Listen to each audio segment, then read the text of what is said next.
around 1 p.m. on August 15th, the ocean's 11th fury of the year, named Podal, struck. At that time, Podal had reached the intensity of a super typhoon, with sustained winds reaching force 14 on the Beaufort scale, a level of power capable of leveling everything in its path. The destructive power of this hurricane is not to be underestimated. However, just 10 hours later, when Podal continued its journey and made a second landfall in Fujian province, China, its intensity had significantly weakened. The storm had downgraded to a strong tropical storm, with wind speeds dropping to about 56 miles per hour. Although weakened, the remnant of Podal still wreak havoc on the coastal provinces of Fujian and Guangdong.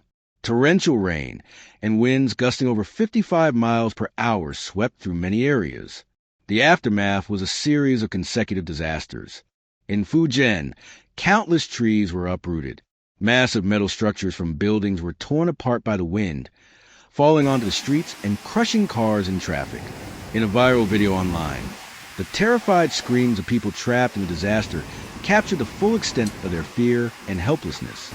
"Oh my God, the wind is unbelievably strong. Don't go outside," a desperate voice cried out. "My car." In Fujian City, a massive wind turbine tower couldn't withstand the force of the wind. It was knocked down and snapped in half. The turbine blades were twisted, creating an extremely hazardous scene. A resident of Chuanzhou, living on the 6th floor, recounted in horror. The entire building was shaking violently. "I felt like the wind could blow our whole house away." The chaos was not limited to the ground. The transportation system was almost completely paralyzed. Highways connecting Fujian and Guangdong had to be closed. Ferry routes across the strait were suspended indefinitely. Numerous trains on major railway lines were also canceled, leaving thousands of passengers stranded. The sky was no longer safe. On the afternoon of August 16th at Taiyuan Airport, strong gusts of wind turned every landing into a deadly gamble. A Peach Aviation plane, attempting to land, was suddenly hit by a powerful crosswind. The airplane was violently swaying and shaking. Just one more moment, and its right wing could have struck the ground, causing an unimaginable disaster. All the passengers and the onlookers below screamed in terror. But the storm was just a prelude to a much greater nightmare. As the eye of the storm passed, the massive rain clouds and moisture carried by Podal unleashed a catastrophic flood across southern and southwestern China. The provinces of Guangdong, Guangxi, Fujian, Yunnan, and Guizhou were submerged under a sea of water. It's only been raining for half an hour, and everything is already flooded. A desperate netizen recorded. On another street, a long line of vehicles was completely stuck in rapidly rising water. A helpless driver complained. "Where are the traffic police? If they don't arrive soon, all the cars here will be submerged." In Foshan, Guangdong, a local resident exclaimed, "Typhoon Podal is terrifying. The heavy rain has turned the entire city into a river. The roads around here are completely submerged. All the vehicles behind me are underwater and unable to move." The scenes in other places were no better. Cars were swept away by the rushing water, drifting aimlessly like fragile paper boats. Some vehicles were even lifted off the ground by the floodwaters, swaying dangerously. The streets had turned into rushing rivers, carrying vehicles and countless debris along with them. The image of a person on an electric scooter being swept away by the floodwaters, along with the scooter itself, vividly illustrated the fierce power of nature. Even more heartbreaking, a young woman recorded herself standing waist-deep in floodwater, soaked and helpless. Around her, a vast area had turned into an ocean, with only a few car roofs protruding above the water. Floodwaters not only invaded the streets, but also broke into people's homes.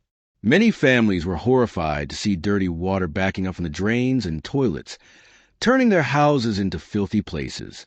Office spaces were no exception, with rainwater pouring down from the ceilings like artificial waterfalls. And then, at the heart of the chaos, an incredible truth, a bitter irony, was revealed. The reason the city was so severely flooded wasn't entirely because of the storm. The unexpected culprit was actually a disease prevention measure implemented by the authorities.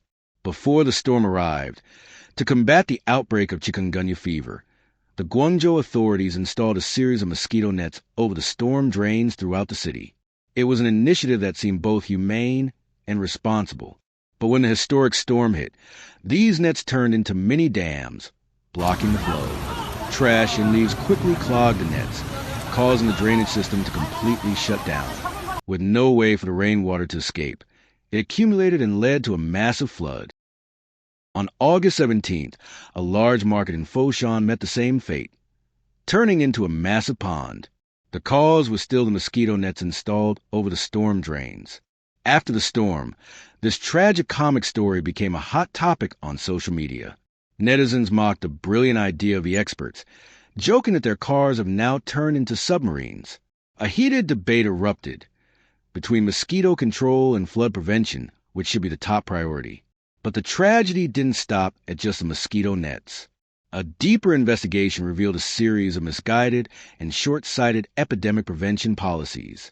In many key areas, the authorities opted for a more extreme solution, sealing off some drainage openings completely with cement and other hard materials.